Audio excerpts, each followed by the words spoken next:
नमस्कार विद्यार्थी मित्रांनो, आज आपण पाहणार आहोत जागतिक आदिवासी दिनानिमित्त 5 ओळींचे भाषण।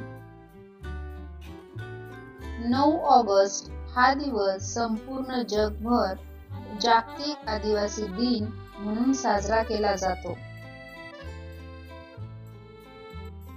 हा दिवस आदिवासी समाजाच्या हक्क, संस्कृती आणि परंपरा जपण्यासाठी महत्त्वाचा आहे। आदिवासी लोकांची साधी राहणी, नैसर्गिक जीवनशैली आणि निसर्गाशी असलेले नाते प्रेरणादायी आहे। त्यांचे हक्क सुरक्षित ठेवणे आणि त्यांना सन्मान देणे हे आपले कर्तव्य आहे।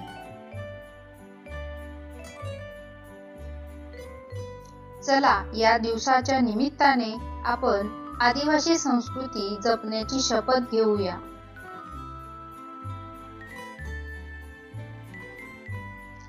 जंगलात जन्म, निसर्गाच्या संग, परंपरा त्यांची सोनेरी रंग, हक्कासाठी उभे राहूया आपण, आदिवासी संस्कृती राहो चिरंतन।